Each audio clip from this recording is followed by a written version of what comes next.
Pronto, que foi? Vamos para cá. Tá no modo apresentação.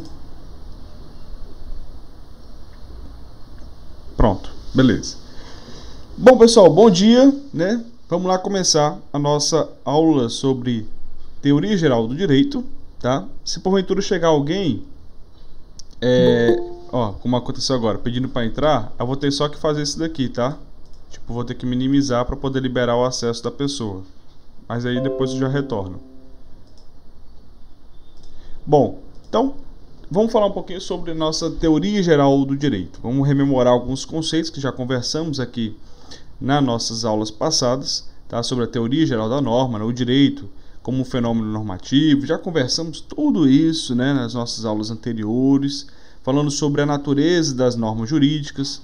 Vimos a diferença que existe entre a norma jurídica e a norma moral, né? Afinal de contas, a norma na moral ela tem uma natureza autônoma. É você, é o que você pensa, é o seu consciente, né? Ela é de maneira interior, de maneira unilateral. Já a norma jurídica é aquela que tem natureza heterônoma, ou seja, é posto por alguém. Ela é de maneira exterior, portanto, né? Não é você que vai criar da sua cabeça. E por fim, ela tem uma característica da bilateralidade. A bilateralidade tem a ver com o relacionamento com o outro. É uma via bilateral de direitos e deveres, tá? Então, isso a gente já conversou nas nossas aulas passadas e está só relembrando alguns conceitos. Nas nossas duas últimas aulas, a gente vai conversando sobre os atributos da norma jurídica, tá? O primeiro atributo que nós vimos foi a validade.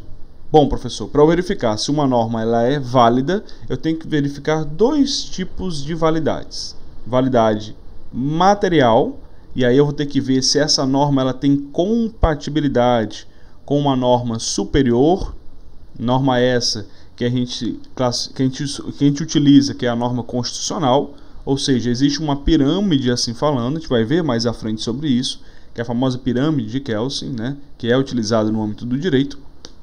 Mas para que eu veja se uma norma ela tem validade material, portanto o conteúdo dela, eu tenho que ver se ela tem uma correspondência vertical, que é o que a doutrina gosta de chamar.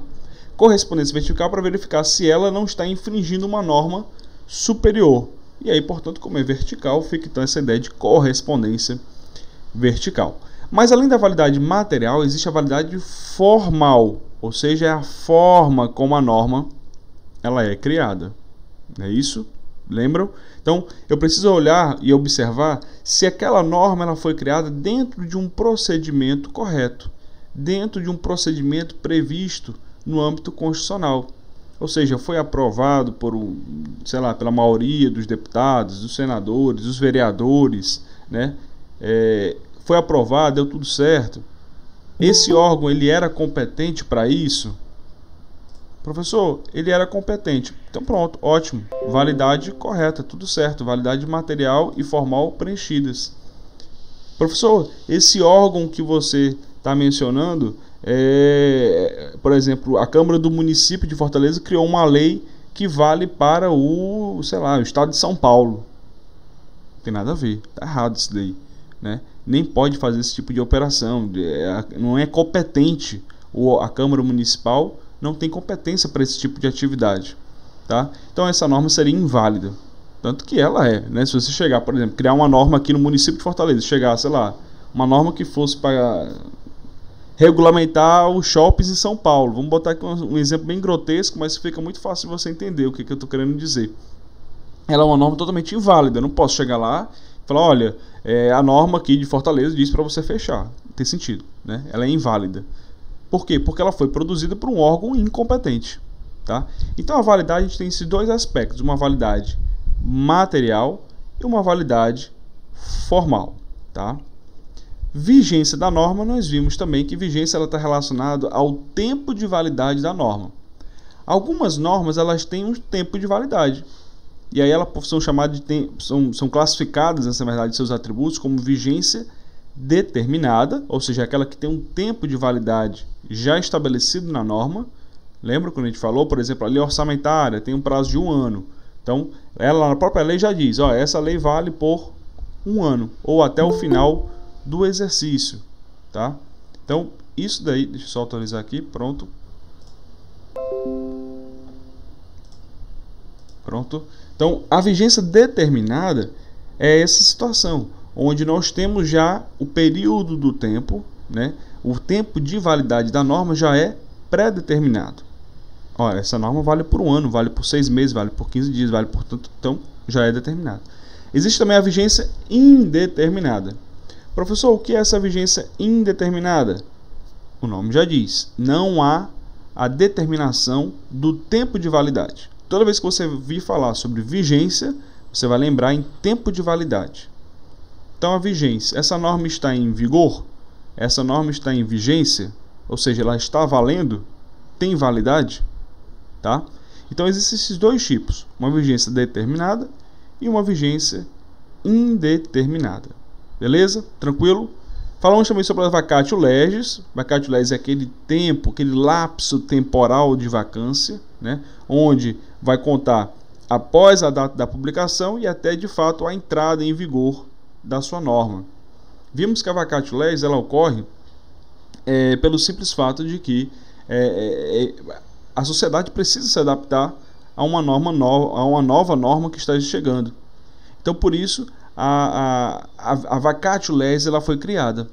Então, você cria uma norma, você publica essa norma e ela tem um prazo de vacatio. Ou seja, olha, essa norma ela vai entrar em vigor daqui a um ano. Essa norma vai entrar em vigor daqui, sei lá, 60 dias, a 80 dias, a 100 dias.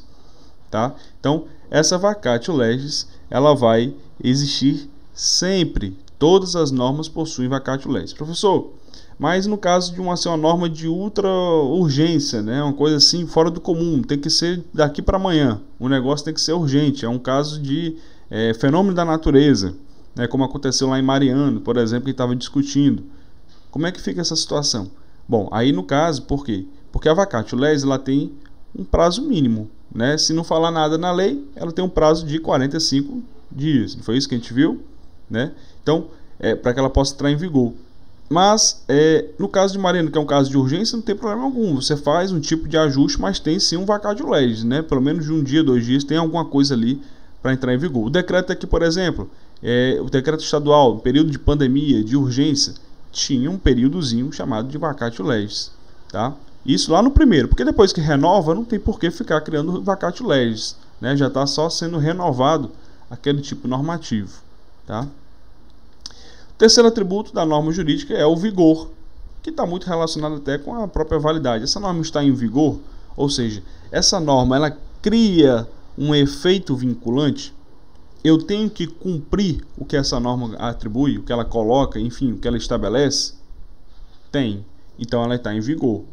Então quando eu digo que uma norma ela está em vigor, é porque ela possui a sua força vinculante. Não faz... Aí, como eu já até coloquei aqui a doutrina, ó. Portanto, a impossibilidade dos sujeitos de direito subtraírem seu império e seus efeitos jurídicos. A doutrina fala muito bonita, né? Mas o que ela quer dizer?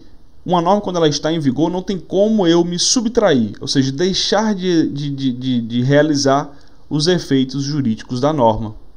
Tá? Não tem como eu fazer isso. Por quê? Porque ela está em vigor. Se a norma não está em vigor, não tem problema, não tem por que eu cumpri-la. Ela não está mais em vigor. Tá? Aqui é a historinha daquele velhinho. Lembra que eu contei a história do advogado, senhorzinho, que chegou lá na audiência e trouxe uma norma que nem estava mais em vigor, um código de 1916. Então, o vigor, na verdade, que está relacionado a essa força vinculante. Ou seja, eu tenho, se ela está em vigor, então, portanto, eu tenho que me submeter a esse tipo normativo. Tá? Falamos sobre a eficácia, né? Nós temos dois tipos de eficácia. Mas, professor, o que seria eficácia? Bom, eficácia é justamente esse atributo normativo que vai possibilitar a produção concreta dos efeitos jurídicos. Lembra quando eu disse para vocês, por exemplo, que quando você está atrás de um remédio, você quer um remédio eficaz. Ou seja, você quer que de fato ele produza os efeitos e você não fique mais doente, não fique mais com dor de cabeça ou algo do gênero. Deixa eu só... Pronto. Então você está atrás de um remédio de fato eficaz, né? Está buscando uma eficácia. Então, por que eu estou falando isso? Porque é muito comum em prova de concurso, né, eles perguntaram justamente isso. A eficácia é o atributo normativo que designa a possibilidade concreta de produção de efeitos. Então, o grande X da questão está nessa palavrinha concreta. Eu já vi questões de concurso que só muda essa concreta. Praticamente fica mais ou menos a mesma fala, a mesma frase, mas muda essa concreta. Então, assim, a eficácia normativa é aquele atributo normativo que designa a possibilidade de produção dos efeitos jurídicos. Já vi questão assim, e no item C, no item B, no item A, sei lá, ele bota o concreta. Então, por ter a concreta, ela se torna o item correto. Às vezes é capciosa, de fato, a questão. Mas, o que a gente precisa entender? Não precisa decorar, só você entender. A eficácia, eu quero, de fato, uma produção concreta de efeito. E aí nós vamos ter dois tipos de eficácia para analisar. Uma eficácia social, que é mais fácil de ser entendida, né? É aquela também denominada de efetividade, ou seja, essa norma ela é efetiva no âmbito social. A sociedade, ela tem cumprido o que aquela norma coloca? Tem, não tem. Então, tudo isso vai determinar a eficácia ou a ineficácia daquela norma no âmbito social, tá? Então, por exemplo, como a gente falou, o jogo do bicho. O jogo do bicho é uma norma que existe, né, uma contravenção penal, mas que, na realidade, a sociedade ela não cumpre, né, o que está estabelecido na norma jurídica. Então, a norma do jogo do bicho, né, ela tem uma ineficácia no âmbito social. Quando a gente entra na eficácia técnico-jurídica, aqui a gente vai relacionar com a aplicabilidade da norma. Essa norma por si só, ela já é aplicável? É, professor. Então ela é eficaz. É o artigo 3 da Constituição, onde diz: o idioma do Estado brasileiro ele é o português. Pronto. Não precisa de outra norma para que ela possa entrar em vigor, para que ela possa produzir de fato os seus efeitos concretos. Então ela é uma norma totalmente eficaz. Agora, quando tem lá no artigo 153, inciso 8 da Constituição, onde diz que vai ser criado por meio da União vários impostos, lá ele estabelece, e no inciso 8 é o imposto sobre grandes fortunas, e diz que vai ser de acordo com lei posterior, lei complementar. Então essa norma por si só ela não produz seus efeitos. Por quê? Porque ela depende de outra para regulamentá-la. Então nesse caso ela não tem uma eficácia, não tem uma aplicabilidade. Então a gente tem dois tipos aqui, na verdade, de análise, né, da própria eficácia. Uma eficácia um pouco mais social, a outra mais técnica e jurídica. Isso tudo eu estou só rememorando, viu, povo? Quem está chegando agora, estou só fazendo essa recapitulação das nossas últimas aulas, né? E aí falando um pouco sobre esses atributos da norma jurídica. O último atributo é o da legitimidade. A legitimidade, quando eu falo que uma norma é legítima, é porque ela está relacionada ao valor de justiça, o que é de fato aceito socialmente como justiça. Mas aí gerou aquela discussãozinha, né, professor? O que é justo para um pode não ser para outro. Então essa discussão, enfim, acabou resvalando na doutrina moderna, e aí trouxeram que a legitimidade de uma norma é quando ela, por exemplo, quando ela é criada de fato por um procedimento correto. Então, vai estar relacionada à validade formal, professor? Exatamente. A legitimidade, nesse caso, ela tem que passar por um procedimento de validade formal. Aí sim eu considero uma norma legítima, tá? Mas, porém, todavia, ainda assim se aceita a ideia de que a legitimidade ela tem sim relacionamento com o valor de justiça. Então, se você vê numa prova, por exemplo, de concurso ou o que for, que é muito difícil, essa parte que difícil cai, mas se porventura cair, ou algo do gênero, né, um teste nesse sentido, qualquer outra prova, a legitimidade ela vai estar sempre atrelada ao valor de justiça. Beleza? Tranquilo? E aí na nossa última aula, nós falamos sobre o direito intertemporal. Tá? Nós conversamos sobre o direito dentro do tempo. Como é que funciona isso, professor? Vamos ver agora. Existem alguns tipos, na verdade, algumas análises, alguns problemas que a gente tem que solucionar quando fala de direito e tempo. O primeiro deles é a cessação da vigência, ou seja, o término da vigência da norma. A norma ela está em vigor, e aí aquela norma ela perde a sua vigência. Vamos já falar quais são os casos. Possibilidade de repristinação, Repristinação, vocês lembram? É aquele que tem uma norma, vem outra, revoga. Vem outra e revoga a revogadora. E aí, ela volta ou não volta? Se tiver expresso, volta. Vamos já falar, vamos já relembrar esse conceito. E o binômio que polariza os fenômenos da irretroatividade e retroatividade das leis dos atos normativos, que vai ser o que a gente vai conversar mais ou menos na nossa aula de hoje, falar sobre a retroatividade ou não das leis e atos normativos. Tá? Então esses são os 3 grandes problemas que o direito intertemporal tem que solucionar. Tá? Só um segundo. Pronto.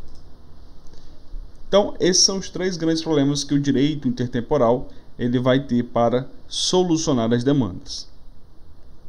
O primeiro deles é a cessação da vigência, ou seja, o término da vigência. Dentro desse gênero, assim dizendo, nós vamos ter algumas espécies de situações em que uma norma ela termina a sua vigência. O primeiro delas é a revogação. Provavelmente a gente já ouviu falar sobre essa norma foi revogada, essa lei foi revogada. O que isso quer dizer? Revogação é quando de fato há a cessação da validade, ou seja, aquela norma não está mais válida. Professor, e a revogação é com qualquer tipo de norma? Não, só com as normas indeterminadas, aquelas que têm vigência indeterminada.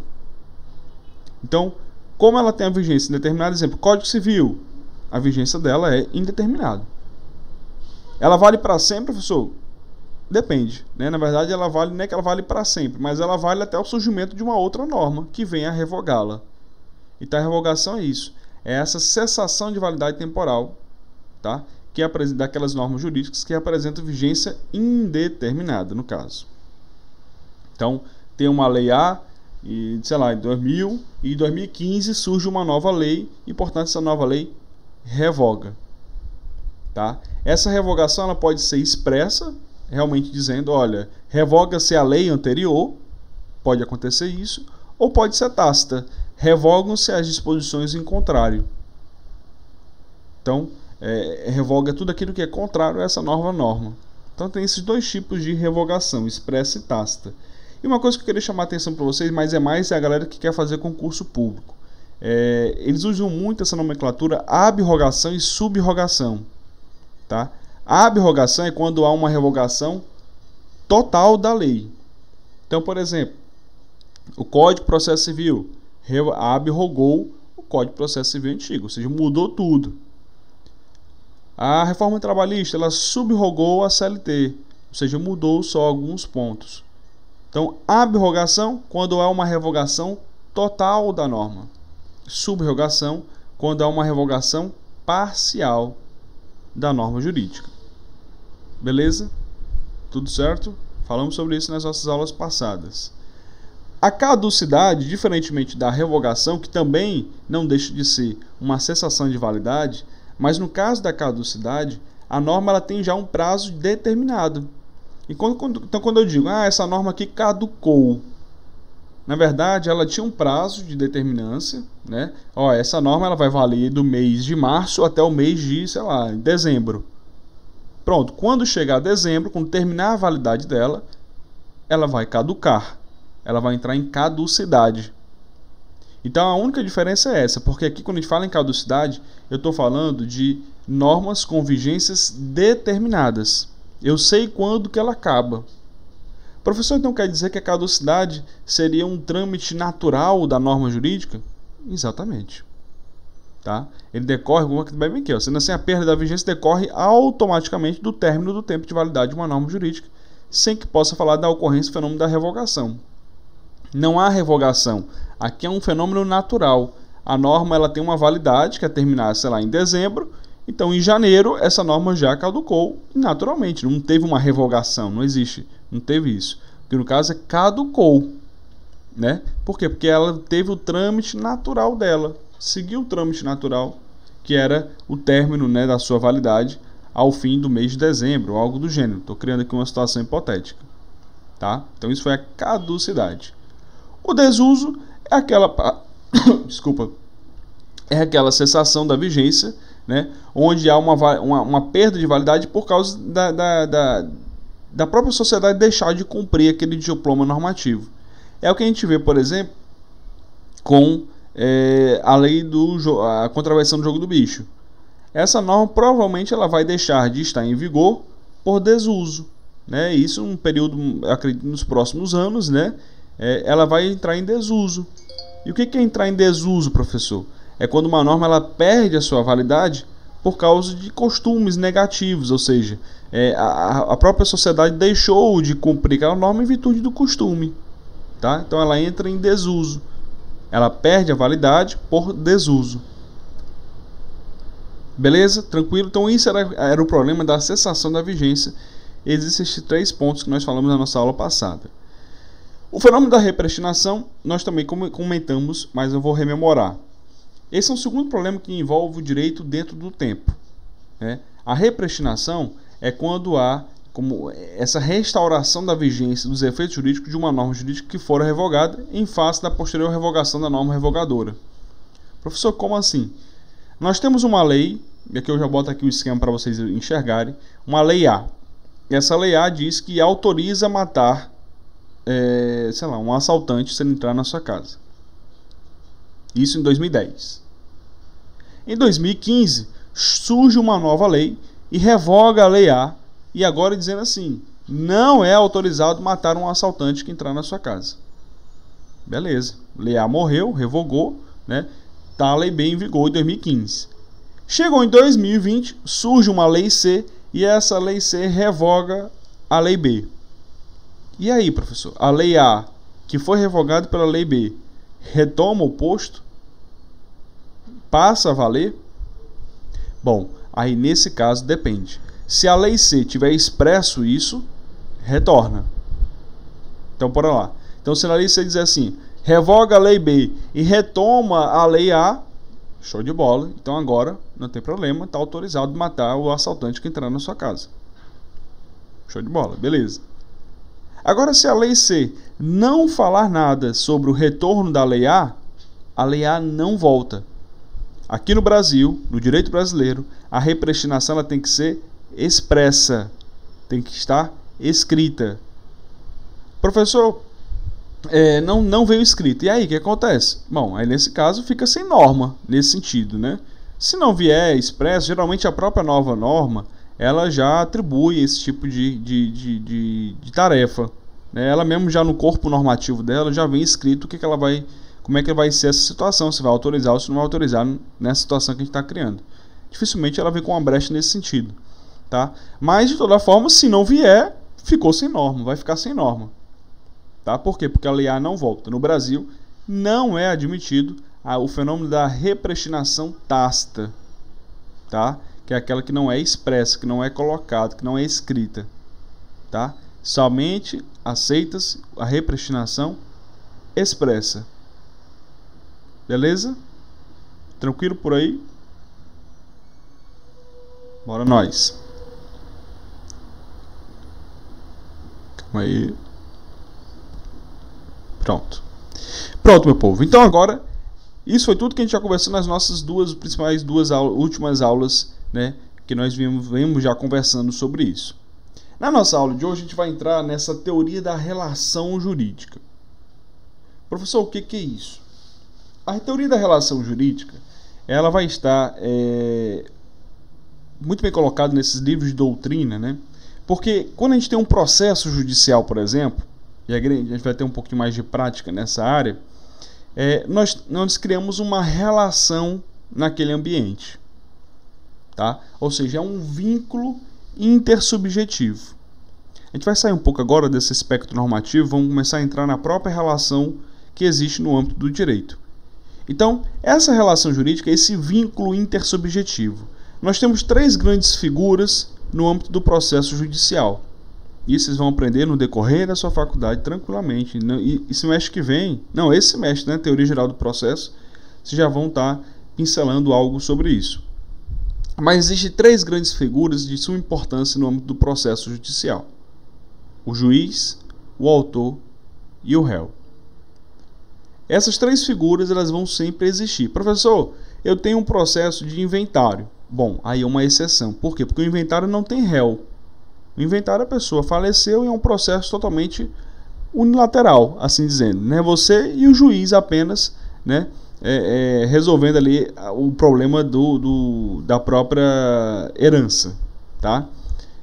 Mas na relação em geral, as relações jurídicas têm esse trinômio: juiz, autor e réu.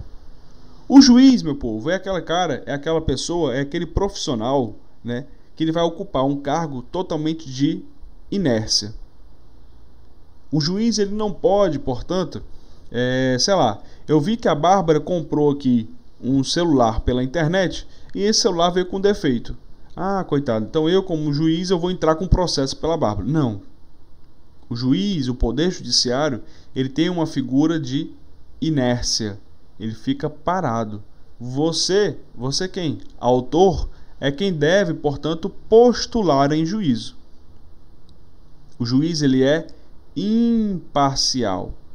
Ele é inerte. Por isso que ele ocupa o topo da pirâmide, porque ele não está pendente para um lado nem para o outro. Ele está bem no centro, na imparcialidade da relação. Tá? Então, autor e réu, eles ocupam uma relação de oposição. Um está contra o outro, não é isso? Lembra do júri? Né? A gente vivenciou isso na prática. Né? Então, autor e réu, eles são opostos.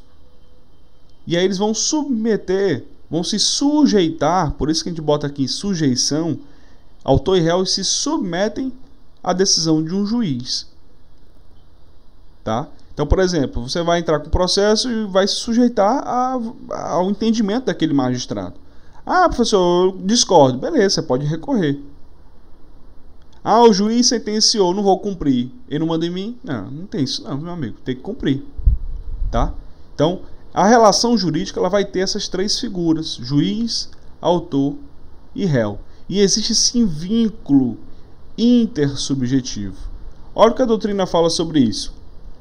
Pode-se entender por relação jurídica o vínculo intersubjetivo, justamente que a gente está falando, surgido com a exteriorização do fato jurídico, polarizando no campo da licitude, direito subjetivo e dever jurídico, e no campo da ilicitude, a não prestação do serviço do dever jurídico e a respectiva sanção de direito. São, portanto, elementos integrantes de uma relação jurídica: o fato jurídico, o sujeito de direito, o direito subjetivo, o dever jurídico, o ilícito e a sanção. Tudo isso a gente vai começar a estudar agora, que é o capítulo de relação jurídica. Então, só para a gente, antes de iniciarmos, verificar cada ponto desse. A relação jurídica, portanto, ela vai estar englobada, né, ela vai estar relacionada, ela vai incluir, na verdade, todos esses fatores que foram colocados, todos esses elementos. O fato jurídico, que é o que aconteceu, vamos já estudar. Os sujeitos de direito, ou seja, quem são os sujeitos? Autor e réu. O direito subjetivo é o direito do autor. Ele tem um direito a alguma coisa. E o dever jurídico é o que o réu tem que pagar ou cumprir para com aquele direito do autor. O ilícito, ou seja, é algo errado, equivocado, ou seja, a não prestação de um dever. Então, eu tinha um direito, que é o que está no campo da licitude, um direito correto, certo? Então, sei lá, eu comprei, a Bárbara, por exemplo, aquele exemplo, comprou um celular.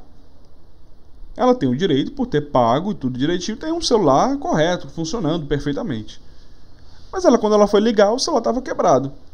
Então não houve a prestação do dever jurídico. E, portanto, há uma sanção nesse caso. Qual é a sanção, professor? A sanção no âmbito, né, administrativo, assim dizendo, né, a loja teria que dar um novo celular, a empresa teria que dar um novo celular, enfim, nessa situação. Tá? Então, essa é a relação que existe, que a gente chama de relação jurídica. Temos o fato, o que aconteceu, os sujeitos do direito, o direito subjetivo, ou seja, que está relacionado àquele que tem o direito, tá? É um direito subjetivo do sujeito, o dever jurídico, portanto, o réu, ele vai ter esse dever de prestar com você algo que ele não prestou, tá? O ilícito, que é justamente essa não prestação, e a sanção, que é o cumprimento de uma norma jurídica. Isso a gente já estudou no nosso semestre passado, né? E falamos algumas vezes nas nossas revisões da nossa disciplina, tá? Beleza? Então, isso tudo, meu povo, isso tudo relacionado, esse vínculo intersubjetivo, como bem colocou, né? Salvo engano, essa doutrina que eu peguei é do Paulo Nader. Então, o Paulo Nader ele coloca essa relação intersubjetiva é o que a gente chama de relação jurídica. Beleza? Então, bora lá. Primeiro delas, primeiro elemento importante que a gente tem que estudar é o fato jurídico, tá? Então, o que é o fato jurídico, professor? Fato jurídico, olha o que ele coloca, é todo evento natural ou comportamento humano que cria, modifica ou extingue relações jurídicas. Abrange tanto os acontecimentos naturais e, pois, independentes da vontade humana, fato jurídico estrito sensu, como os acontecimentos decorrentes da vontade humana, os atos jurídicos. Ou seja, o que é fato jurídico? Fato jurídico é tudo aquilo que acontece no âmbito do comportamento humano, ou não, né? Às vezes não, que está relacionado com o âmbito do direito. Então, tudo que acontece, eu fui roubado, eu caí no buraco e quebrei a perna, é chamado de fato jurídico. Esses fatos, como bem foi colocado, ele pode ser um evento natural ou um comportamento humano que cria. Então, por exemplo, pode acontecer um evento natural, né? Eu tenho uma casa, a barragem estourou e saiu aí arrastando várias casas pela cidade. Um evento natural. Coronavírus, evento natural, né? Então, é um fato jurídico, não deixa de ser. Tá aqui, está impactando em várias outras coisas. Impactou aqui, na arrecadação de tributo das empresas, impactou aqui na prestação de serviços de saúde pelo município. Enfim, é um fato jurídico, no caso de evento natural. Agora, professor, como é que seria um fato jurídico que um comportamento humano cria? Aí, nesse caso, meu povo, é que nós, humanos, assim dizendo, criamos, né, essa relação. Então, por exemplo, quando eu faço um contrato e aí a Nara vai ter que assumir então a prestação de um serviço. Nesse caso, eu estou criando uma relação jurídica, tá? Então, essa é o que a gente chama de relação jurídica, que é criada por um comportamento humano, onde ele vai modificar ou extinguir relações já existentes. Eu vou criar, exemplo, eu tenho um contrato com a Nara Ruby e ela vai ter que fazer isso. Pronto, beleza, é um contrato, criei. Ou modifico, já existia um contrato entre a gente e eu vou lá modificar esse contrato. Ou por fim eu vou extinguir. Olha, Nara, já chegou aqui ao fim da prestação do serviço, portanto eu quero encerrar esse contrato. O que eu quero dizer com isso? É que existem, tudo isso que a gente está conversando é o que a gente chama de fato jurídico, tá? Beleza? E aí nós temos os fatos jurídicos estrito sensu, né, que são aqueles, como eu disse, que são acontecimentos naturais e aí vão independer da vontade humana, né? E os atos jurídicos, aí não, esses são aqueles decorrentes da vontade humana, tá? O homem quis produzir aquela situação, tá? Então, características dos fatos jurídicos podem ser tanto de serem naturais ou humanos, que a gente acabou de verificar, né? Podem ser naturais, situações naturais, né? Fenômenos da natureza, que é o que a gente chama no âmbito do direito civil, né? O caso fortuito, força maior, né? Tudo isso a gente verifica no âmbito do direito civil, ou serem de ações ou fatos, atos ou fatos humanos, tá? Nesse caso, são os atos jurídicos, são atos decorrentes da vontade humana, tá? Esses fatos jurídicos, eles podem afetar duas ou mais pessoas, é o que a gente chama da bilateralidade do fato jurídico, beleza? E eles são exteriores, onde há uma intersubjetividade, ou seja, ela relaciona sujeitos. Ou seja, quando eu vou encerrar um contrato, que eu estava falando com a Nara, há uma relação intersubjetiva, envolve seres, envolve sujeitos de direitos e deveres também, né? Mas é o que eu quero mostrar, que há uma relação de bilateralidade, tá? Tranquilo? Então, meu povo, isso que a gente chama de fato jurídico, e ele é o primeiro aspecto, é o primeiro elemento da relação maior, que é chamado de relação jurídica, tá certo? Então, esse é o primeiro aspecto, é o primeiro elemento que vai começar a gente agora a conversar sobre relação jurídica.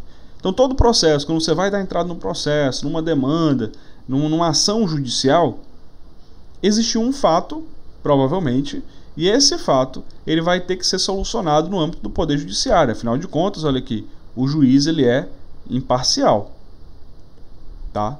Beleza? Então eu tenho que pegar esse fato, eu vou procurar uma legislação, uma subsunção, que é o que a gente chama na doutrina, uma subsunção, que é um encaixe perfeito, né, da norma ao fato jurídico. Professor, o que é subsunção? O encaixe perfeito da norma ao fato jurídico. Eu tenho um fato, sei lá, o encerramento do contrato de locação. E a norma? Lei de locação. Show de bola. Aqui há a subsunção, um encaixe perfeito da norma ao fato. Tá? Beleza? Então, esse é o primeiro elemento importante para a gente poder compreender toda essa relação jurídica existente. Outra coisa importante: negócio jurídico e ato ilícito. A gente precisa entender, né, para a gente verificar essa diferença existente. Negócio jurídico é o ato praticado pelo homem com a intenção negocial, que estabelece normas para autorregular nos limites da lei seus próprios interesses privados, como por exemplo o contrato. Bom, é o que a gente já estava conversando, né? O negócio jurídico ele é algo que é criado pelo homem, né? Como também colocado aqui pela doutrina, com uma intenção negocial, ou seja, de estabelecer normas para regular essa nossa relação, essa nossa conduta. Então, por exemplo, quando eu faço, como também, um contrato de compra e venda de um imóvel, eu estou regulando aquela nossa relação. Então, ó, eu vou vender esse imóvel para o ciclano. Então, tá aqui as normas. Ó, você vai pagar tanto, esse valor vai ser depositado na minha conta, esse valor corresponde ao imóvel, terreno, etc. Ou seja, lá eu crio todas as normas que vão relacionar esse nosso negócio jurídico. Tá? Então, o negócio jurídico é justamente esse ato que é praticado pelo homem com a intenção negocial, ou seja, de criar um negócio jurídico ali. E, portanto, o homem em si, ele cria normas que vão regular, como bem colocou, nos limites da lei. Eu não posso chegar, por exemplo, e fazer o seguinte: ó, Bárbara, eu vou fazer um contrato contigo, né, de aluguel, e eu vou colocar aqui que se eu não pagar,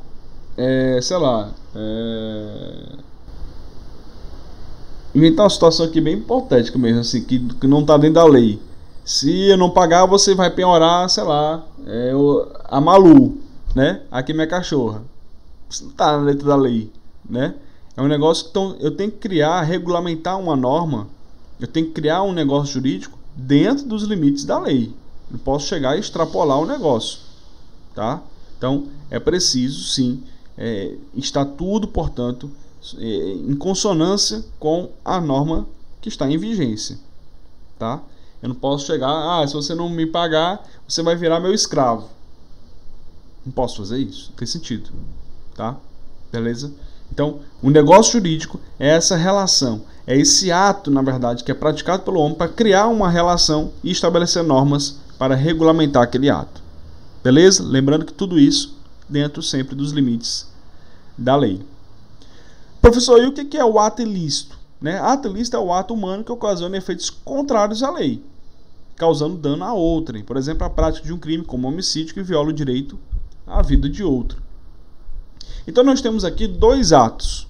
Um ato que é dentro da lei, um ato que tem a vontade de regulamentar uma conduta, um ato que ele está relacionado à parte negocial, que é o negócio jurídico, e um outro ato que é o ato ilícito.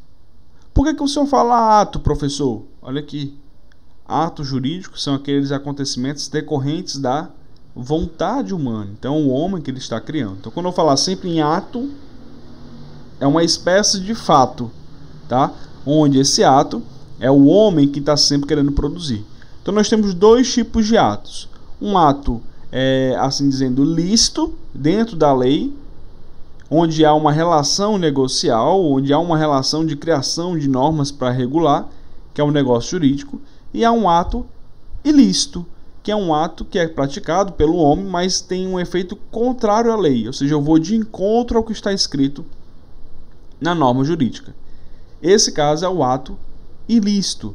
Ah, professor, você praticou um ato ilícito. Você roubou uma pessoa. Você, sei lá, esfaqueou outra pessoa. Então, são atos ilícitos. São atos que são contrários à letra da lei. Tá? Beleza? Então, há uma ilicitude. Há uma ilicitude, portanto, é um ato jurídico praticado pelo homem que é contrário aos efeitos da lei. Tá? Então, isso, meu povo, é o que a gente está conversando sobre fatos jurídicos, que é o primeiro elemento de uma relação jurídica. É o fato jurídico. É o que está acontecendo. É todo evento natural ou não, ou produzido pelo homem. Esse efeito, se foi produzido pelo homem, que no caso é o ato jurídico, se ele for dentro da letra da lei, se ele tiver a intenção de regular normas, ele é um negócio jurídico. Agora, se for um ato ilícito, for algo contrário à letra da lei, é justamente o que a gente chama de ilicitude, ato ilícito. Beleza? É aquilo que é exercido pelo homem de maneira contrária à que está exposto na lei. Tá? Só um detalhezinho importante que vocês podem encontrar na doutrina. O negócio jurídico, ele pode ser um negócio jurídico perfeito, que é show de bola, né? As partes são capazes, o objeto é plenamente possível de exercer, sem problema algum, tudo show de bola. Agora pode ser também que surja um negócio jurídico imperfeito. Esse negócio jurídico imperfeito é onde há algum erro nessa relação. Então, por exemplo, um erro de capacidade. Eu vou vender um carro para uma criança de 8 anos. Veja, professor, esse negócio jurídico, ou seja, é um ato que eu estou realizando, está dentro da lei, que é a venda de algum bem, né? Beleza? Estou criando um contrato entre a gente, mas a parte é incapaz. É criança de 8 anos. Então, nesse caso, esse negócio jurídico ele é inválido. Esse negócio jurídico ele ele não tem a sua validade. Tá? Beleza? Então, ele é imperfeito. Pronto, me fugiu a cabeça essa palavra, mas voltou. É um negócio jurídico imperfeito. Se tudo está certinho, tudo está bonitinho, show de bola, é um negócio jurídico perfeito. Agora, se está aquela relação onde há um equívoco, aí sim é um negócio jurídico imperfeito. Show de bola? Tranquilo?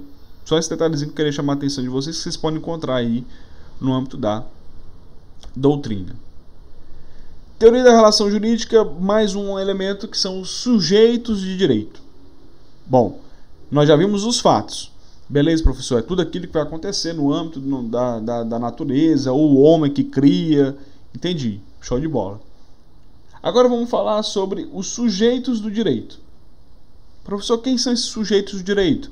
É justamente aquelas pessoas que irão possuir direitos e deveres. Como assim? Olha o que a doutrina coloca. Assentado o pressuposto da bilateralidade do fenômeno jurídico, ou seja, aceito o pressuposto da bilateralidade, ou seja, toda relação jurídica ela é bilateral, é uma via de duas mãos, onde uma pessoa vai ter o direito, no caso do autor, e a outra pessoa vai ter o dever de prestar aquele direito, que no caso é o réu. Geralmente é esse tipo de relação. Tá? Criando uma situação de fato que está dessa forma. Então o direito ele fica com o sujeito, no caso ativo, e o dever com o sujeito passivo. Olha lá. Assentado o pressuposto da bilateralidade do fenômeno jurídico, em toda relação de direito haverá um sujeito ativo, titular do direito subjetivo. Nesse caso, esse sujeito ativo é quem está ativando o poder judiciário, é quem está acionando o poder judiciário, é aquele que possui o direito subjetivo, o direito do sujeito que foi violado. Então, esse caso é o autor. Tá? Sujeito ativo, sempre a gente pergunta qual é o sujeito ativo do processo. Isso aqui até é comum acontecer, as pessoas perguntarem. Pessoas que eu falo no âmbito jurídico, né? É difícil um cliente chegar e falar assim, quem é o sujeito passivo? Não vai acontecer isso não. Tá? Mas entre advogados, entre magistrados, né? É comum esse tipo de conversa. Quem é o polo passivo? Quem é o polo ativo? Quem é o sujeito ativo? Quem é o sujeito passivo? Tá? O sujeito ativo, portanto, é o autor, é quem possui o direito, é o detentor do direito. E o sujeito passivo, portanto, é aquele que é passivo, ele está sendo demandado em juízo. Ele não entrou em ação com uma ação. Pelo contrário, ele foi chamado, ele foi intimado a comparecer àquele processo. Então ele está aqui, ó, na passividade, tranquilo. Você chama ele para compor o processo, tá? Então, numa relação jurídica, a gente vai ter esses dois sujeitos importantes. Sujeito ativo, portanto, é o titular do direito, é ele quem vai ter o direito em mãos, é ele quem ativa, é ele quem aciona o poder judiciário, enquanto que o sujeito passivo é o réu, é aquele cara que está ali parado, esperando você entrar na justiça. É aquele cara que fala assim: você quer saber dos seus direitos? Pois procura a justiça, porque eu vou ficar aqui, vou ficar parado, eu sou um sujeito passivo. Quem tem que correr atrás dos seus direitos é você. Então, esse é o que a gente chama de sujeito ativo e sujeito passivo. Lembrando que tanto o sujeito ativo, o autor de uma ação, titular de um direito, quanto o sujeito passivo, que é aquele que é obrigado ao cumprimento de um dever jurídico, tanto um quanto o outro, eles podem ser pessoas naturais ou físicas, né, também chamado de pessoas físicas, que é nada mais do que um indivíduo humano, né, atuando na esfera jurídica, quanto também pode ser pessoa jurídica, entidades coletivas que titularizam direitos e cumprem deveres jurídicos. Ou seja, pode ser tanto pessoa física, pessoa comum, né, o homem, indivíduo humano normal, quanto o sujeito pode ser pessoa jurídica, uma empresa, uma organização social, sei lá, uma fundação, uma associação, sei lá, qualquer tipo de entidade coletiva. Tá? Então, tanto o sujeito ativo quanto o sujeito passivo pode ser dessa forma. Professor, pode ter demanda entre pessoas jurídicas?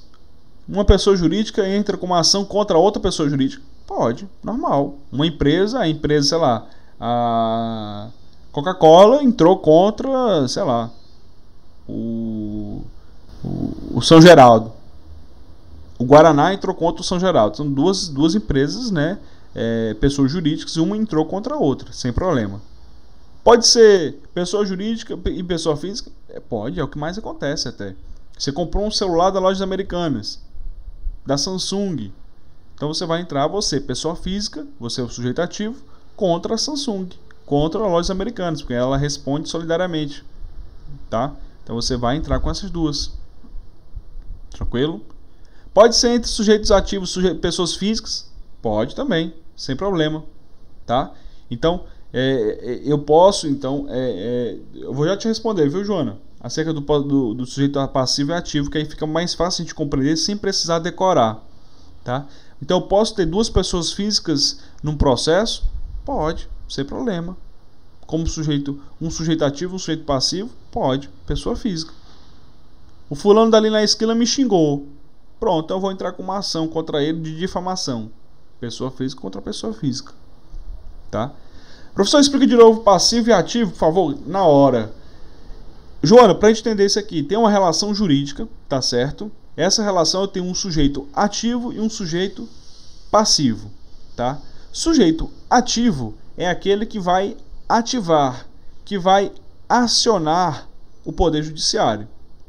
Quem é que vai, portanto, levar uma demanda para o Poder Judiciário? É o autor.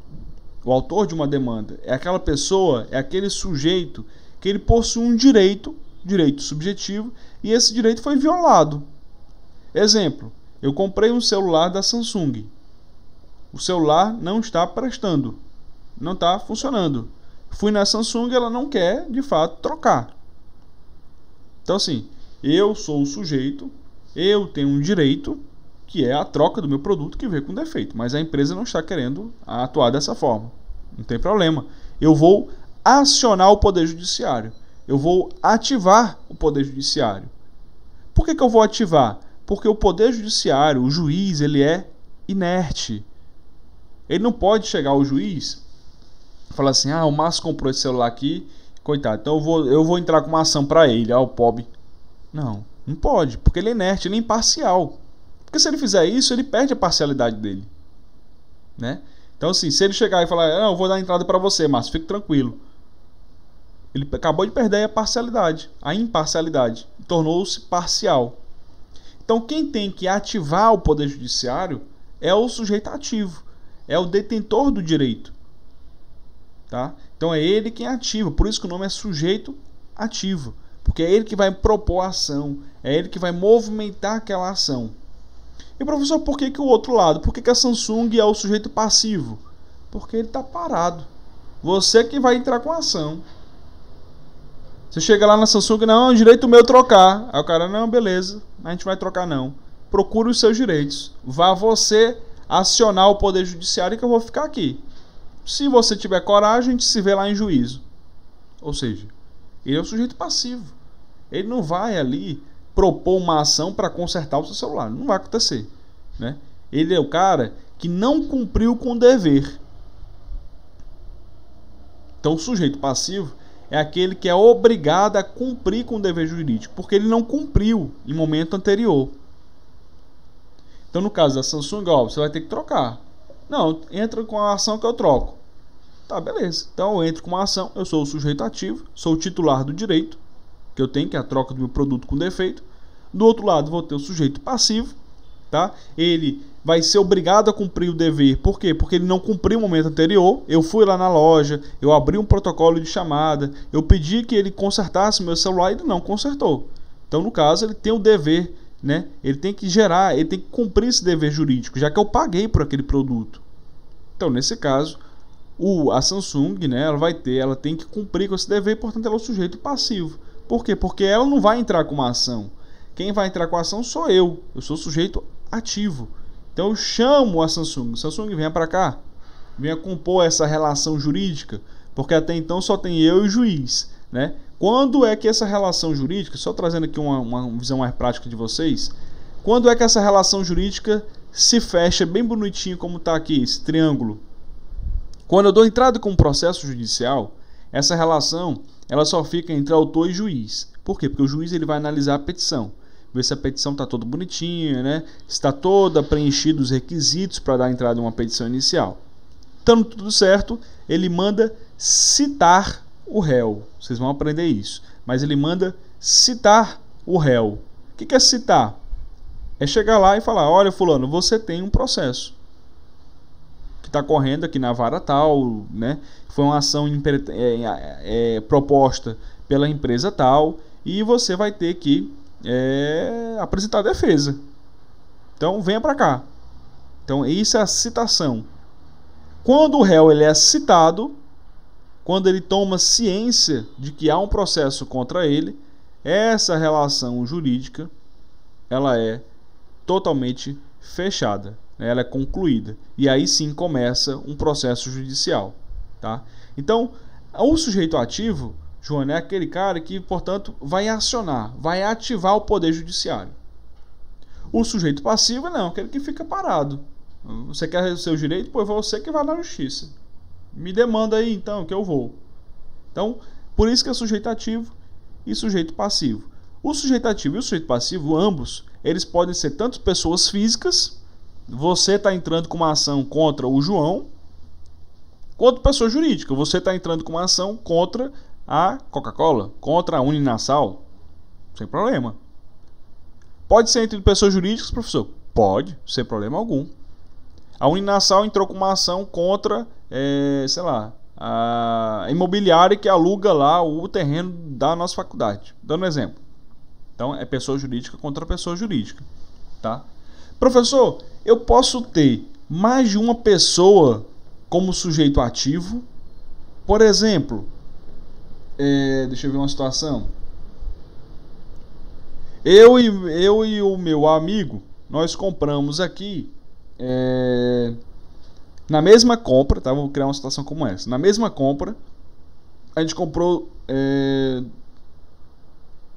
deixa eu pensar aqui, 2 notebooks da mesma empresa, na mesma compra.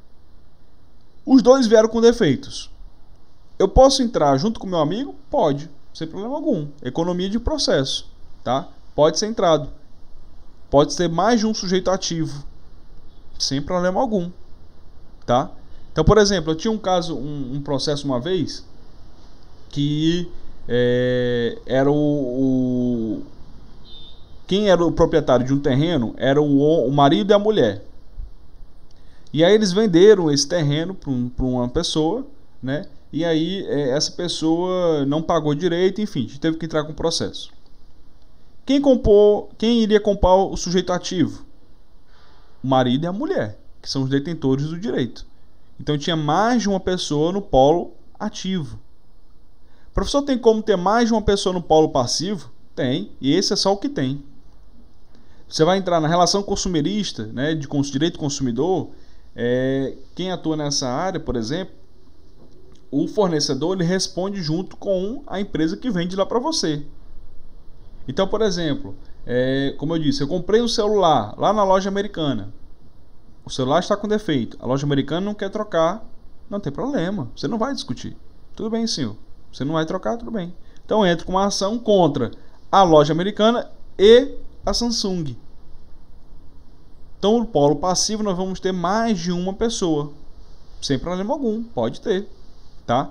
Então, esse polo passivo ele vai ser solucionado depois entre eles que se virem, né? Quem vai pagar, quem vai fazer o que, quem não vai, enfim, vocês se virem. Mas eu, como sujeito ativo, eu como consumidor, não posso ser lesado por uma prática desse tipo. Então, podem ter mais de uma pessoa no sujeito ativo? Pode. Pode ter mais de uma pessoa no sujeito passivo?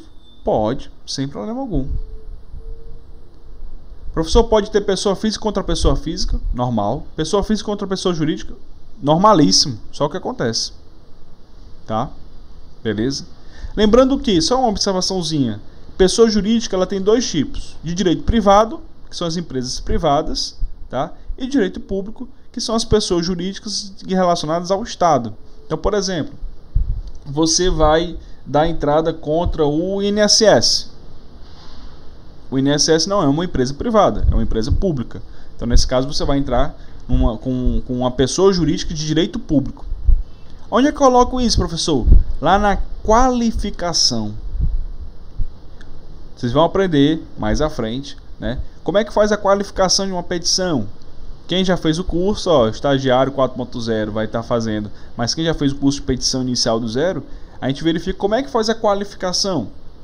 João da Silva, brasileiro, né? Casado, profissão, é advogado, mora na rua tal. Quando é pessoa jurídica, como é que faz? Uninasal, sei lá, Sociedade Ser Educacional SA. Pessoa jurídica de direito privado. Eu não coloco aqui se ela é brasileira, se ela é... Não coloco. Pessoa jurídica não se coloca. Ela é casada, solteira? Não, é pessoa jurídica.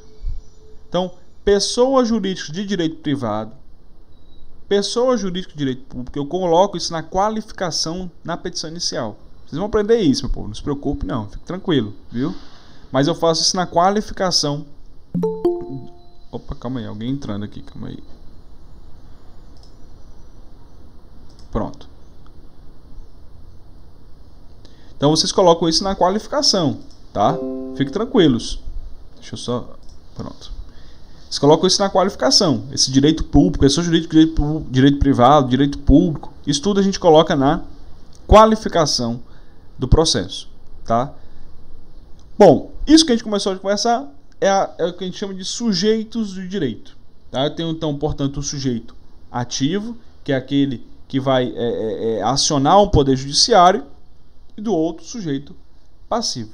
Eu pensei que nesse caso o celular com defeito só poderia dar entrada contra a loja, não para a marca também. Pode sim também, Joana. No direito consumidor tem um artigozinho, depois eu até pego e falo para vocês, mas o fornecedor ele responde junto com a loja. Então você pode sim dar entrada judicialmente, né, contra os dois. Então nem perca seu tempo, né? Quem é leigo, a gente brinca, rapaz, esse cabo é leigo. Quem é leigo fica lá brigando. Vocês têm que trocar meu celular, não tem problema. Não quer trocar? Show de bola. Me aguarde na justiça. Então você entra com a ação contra a loja americana e contra a Samsung. Eles que se viram depois, né? Quem vai pagar a Samsung, quem vai pagar... Não tem problema, você se vira. Eu, como consumidor, não posso ficar desamparado. Então o Código de Defesa do Consumidor ele tem um artigo que fala isso, não sei se é o terceiro ou o quarto, é pelo começo ali do Código de Defesa do Consumidor, que responde, os dois respondem, né, pela aquela demanda, por aquele vício de produto ou prestação de serviço, tá? Então, sem problema algum, pode dar entrada contra os dois, beleza? Isso vocês vão estudar lá no quinto semestre com a professora Elisângela, Direito do Consumidor. Show de bola. Então, isso que a gente está conversando aqui são os sujeitos de direito, tá? Um sujeito ativo é aquele que aciona o Poder Judiciário, é aquele que possui, é o detentor do direito. E o sujeito passivo é aquele que é o detentor do dever.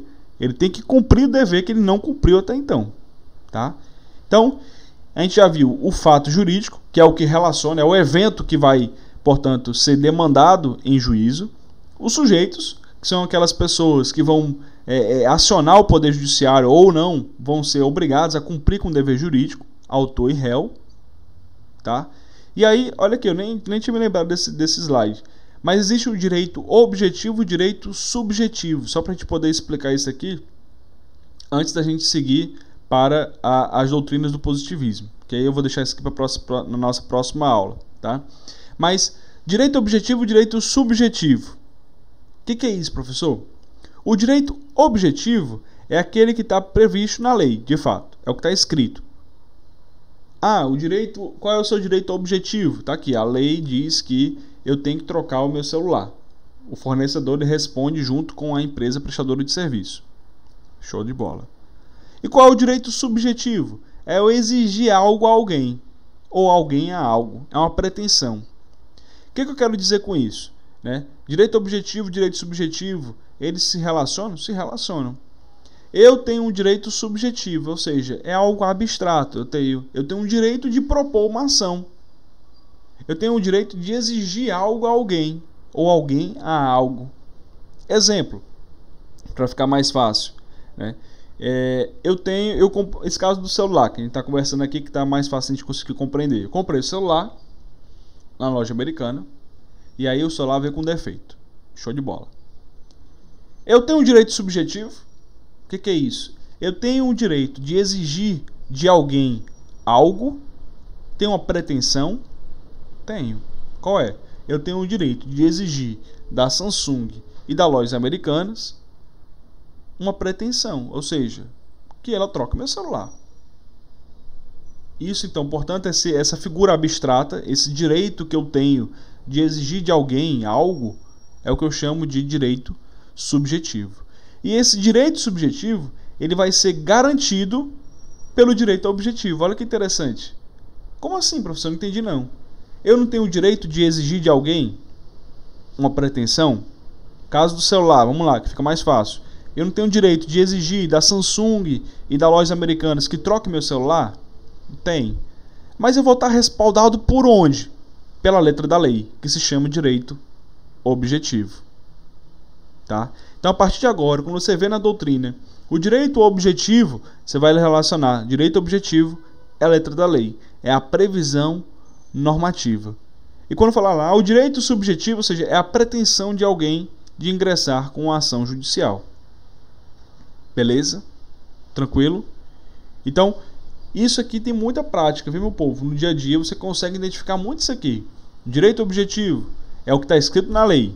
Direito subjetivo é a minha pretensão. Portanto, é algo abstrato, tá? Não é algo palpável como a letra da lei.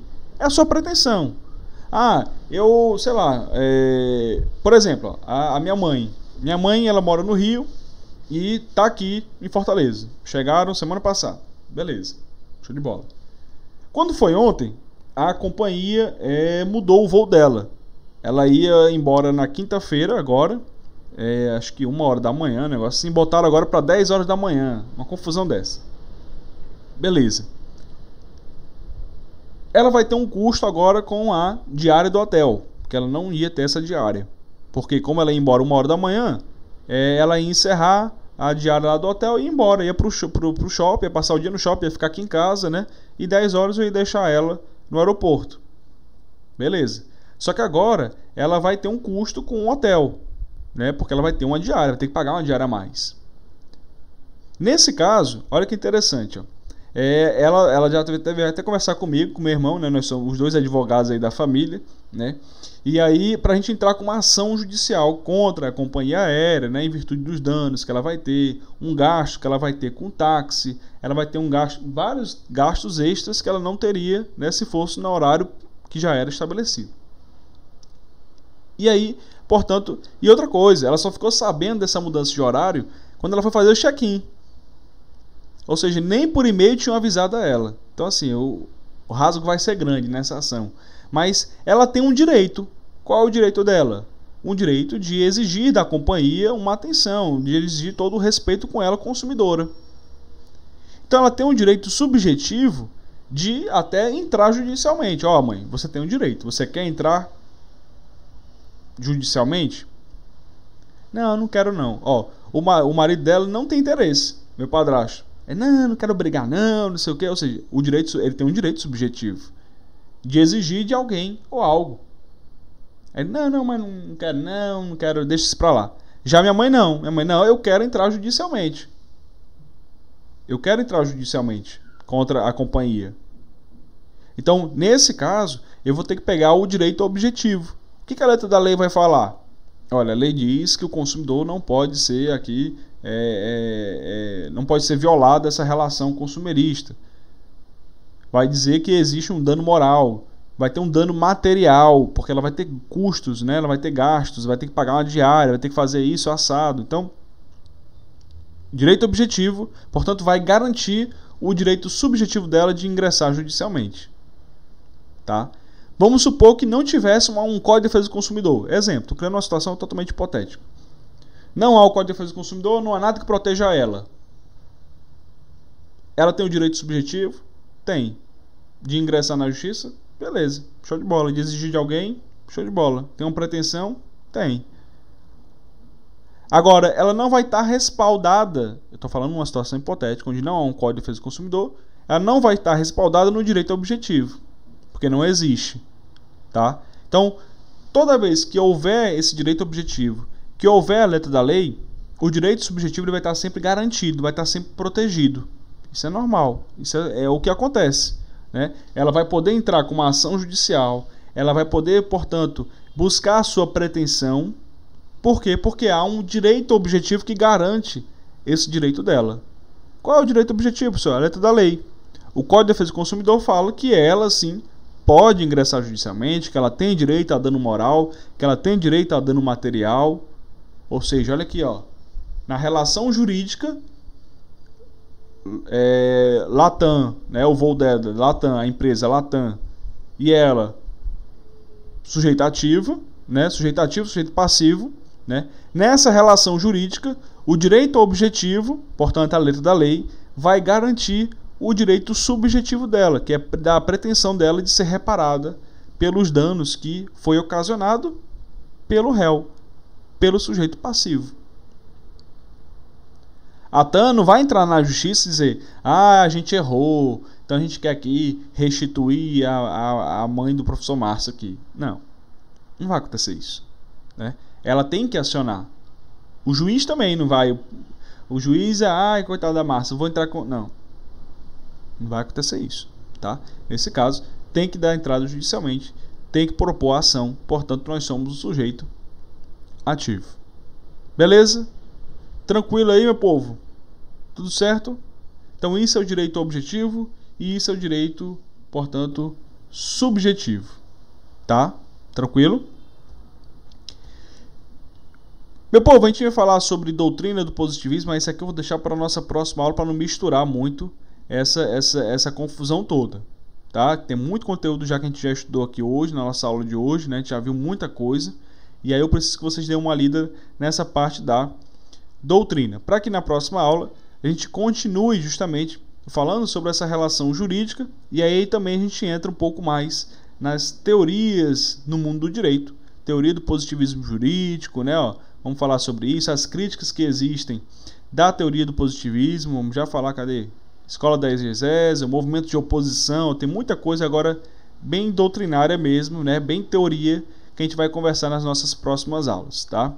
Ordenamento jurídico, aí a pirâmide de Kelsen, isso tudo para as próximas aulas a gente vai estar conversando aqui com vocês, tá? Para não misturar muito conteúdo, para não ficar uma coisa meio perdida. Direito positivo a gente vai começar na nossa próxima semana. Beleza? Tranquilo? Há alguma dúvida? Deixa eu encerrar aqui para aparecer para vocês. Calma aí.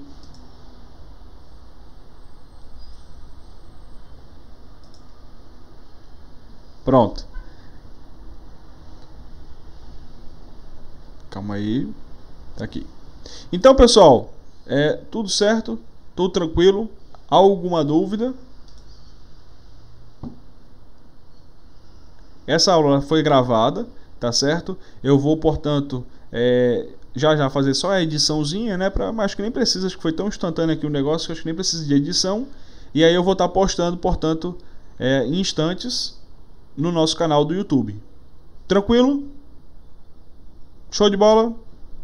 Meu povo, então, até semana que vem, tá? Dê uma lida nessa parte da relação jurídica, é um tema importante, tá? Porque aqui tem muita relação, muita vivência prática da advocacia, né? Você entender esse sujeito ativo, sujeito passivo, o que é um fato jurídico, tá? Vamos verificar tudo isso daí para que na nossa próxima semana a gente continue com o estudo da relação jurídica e entremos na doutrina do direito. Tranquilo? Valeu, galera! Um bom final de semana, né, para vocês aí, restinho de semana e bom final de semana, que a gente só se encontra na semana que vem. Qualquer coisa, estou à disposição no Zap, vocês têm meu número novo já, tá? O número da coordenação, tá? Qualquer coisa, é só mandar um WhatsApp por lá que a gente resolve. Tranquilo? Valeu, galera, vou encerrar aqui a gravação agora, só um momentinho. Ups.